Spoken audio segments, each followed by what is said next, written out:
bahwa dia sedang keracunan obat. Pada saat itu Deborah menyatakan pada Michael bahwa dia setuju untuk menghentikan obat-obatan untuk menghadapi rasa sakitnya. Di sisi lain selama masa kelahiran anak-anak mereka, perkawinan mereka sebenarnya sudah menjadi rapuh. Michael mengungkapkan, sejak awal menikah mereka tidak pernah mengungkapkan cinta satu dengan yang lain. Michael menceritakan bahwa Deborah tidak memiliki kemampuan sebagai orang dewasa dalam menghadapi masa-masa sulit dalam kehidupan. Saat marah, Deborah selalu melukai dirinya atau merusak barang-barang. Deborah juga tidak bisa mengendalikan dirinya saat marah, meskipun ada di ruang publik. Pada tahun 90-an, Michael yang tidak tahan dengan kelakuan Deborah, sengaja menghabiskan banyak waktu di luar rumah dengan mengambil jam lembur panjang di rumah sakit.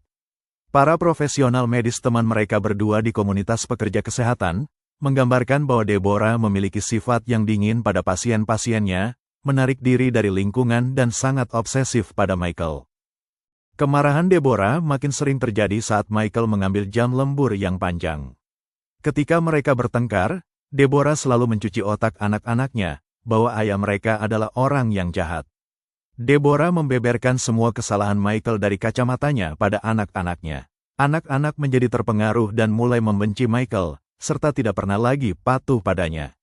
Bahkan sempat terjadi insiden di mana Michael dan si sulung Timothy terlibat perkelahian fisik. Kestabilan emosional Deborah memburuk, dan ia mulai banyak minum alkohol, bahkan saat mengawasi anak-anaknya. Anak-anak mereka bersekolah di The Pembroke Hill, sebuah sekolah swasta di Kansas City. Setelah nyeri kronisnya bertambah memburuk, Deborah melepaskan prakteknya dan menjadi ibu rumah tangga sepenuhnya. Ia mengantar jemput sekolah anak-anak mereka dan kegiatan les lainnya. Timothy bermain sepak bola dan hoki es. Kate pada usianya yang masih 10 tahun adalah seorang balerina di sebuah komunitas balet di negara bagian Missouri. Di sela-sela kesibukannya Deborah masih membuka praktek paruh waktu yang dikerjakannya dari rumah. Penilaian orang luar terhadap pola pengasuhan Deborah pada anak-anaknya terbagi dua. Ada yang menilai Deborah adalah seorang ibu yang suportif, namun tidak sedikit pula yang menilai Deborah adalah seorang ibu yang terlalu memaksa anak-anaknya, selalu meremehkan dan tidak pernah memberi apresiasi pada anak-anak. Pada Januari tahun 1994, Michael akhirnya meminta cerai kepada Deborah. Deborah mengaku terkejut dengan permintaan Michael dan menanggapinya dengan meledak-ledak, berteriak dan melempar barang-barang. Michael kemudian pindah dari rumah mereka ke sebuah apartemen. Mereka berbagi secara informal pengasuhan anak-anak mereka. Kepindahan Michael sempat menurunkan ketegangan di antara mereka. Lalu kemudian pasangan itu mencoba berdamai dan mengubah suasana baru, dengan berencana membeli rumah yang lebih besar. 4 bulan setelah mereka berpisah rumah, pada bulan Mei mereka mengajukan penawaran pembelian rumah dengan 6 kamar tidur di Prairie Village. Namun belum sampai proses tersebut selesai Michael membatalkan karena kekhawatirannya yang terus-menerus pada keadaan pernikahan mereka, dan beban hutang yang akan ditanggung. Entah kebetulan atau tidak, setelah gagalnya pembelian rumah di Prairie Village, tak lama rumah pasangan tersebut di Missouri terbakar saat keluarga sedang pergi.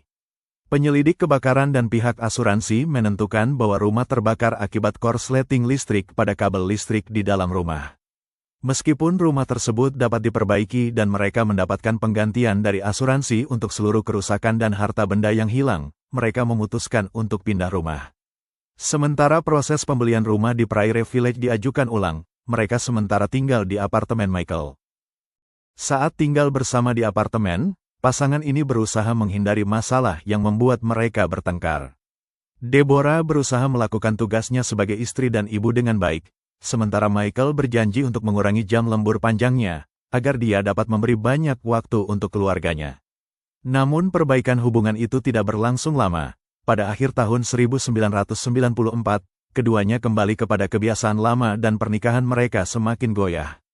Michael yang berusaha menghindari konfrontasi dengan Deborah sengaja menunggu pengajuan resmi cerainya, setelah dia dan anak-anaknya melakukan perjalanan ke Peru yang telah direncanakan untuk dilakukan pada bulan Juni tahun 1995. Selama perjalanan ke Peru pada bulan Juni tahun 1995 yang disponsori oleh sekolah anak-anak mereka, The Pembroke Hill School, Michael bertemu dan berteman dengan Margaret Hacker yang anak-anaknya juga bersekolah di tempat yang sama.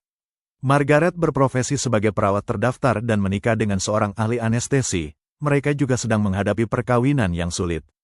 Michael dan Margaret memulai hubungan asmara tidak lama setelah mereka kembali dari Peru. Pada akhir Juli tahun 1995, akhirnya Michael mengajukan gugatan cerai resmi. Deborah bereaksi histeris dan memberitahu anak-anaknya bahwa ayah mereka akan meninggalkan mereka. Deborah sangat kesal rumah tangga yang tidak utuh akan berpotensi mendiskualifikasi anak-anaknya dari acara Bells of the American Royal. Deborah menganggap acara itu membutuhkan syarat keharmonisan keluarga. Michael sempat menolak untuk pindah dari rumah keluarga karena dia khawatir perilaku Deborah akan menjadi semakin buruk. Meskipun Deborah masih mengantar jemput anak-anaknya sekolah, namun di malam hari dia akan menghabiskan malam dengan minum alkohol hingga mabuk, bahkan pingsan. Hampir selalu sepanjang waktu Deborah kehilangan kendali atas perilaku dan ucapan di depan anak-anaknya. Sempat terjadi insiden di mana anak-anaknya menghubungi Michael di tempat kerja, karena mereka menemukan ibunya dalam kondisi tidak sadarkan diri. Namun Deborah sudah menghilang dari rumah saat Michael tiba. Deborah kemudian ditemukan di ruang bawah tanah, dan mengigau bahwa dia sedang berkeliaran di kota berharap sebuah mobil akan menabraknya. Akhirnya pada awal musim gugur, Michael pindah dari rumah keluarga ke sebuah apartemen, karena benar-benar khawatir akan keselamatan dirinya. Michael mengaku antara bulan Agustus dan September tahun itu, dia berkali-kali jatuh sakit parah. Meskipun sudah beberapa kali dirawat di rumah sakit, namun dokter tidak dapat menentukan penyebab penyakitnya.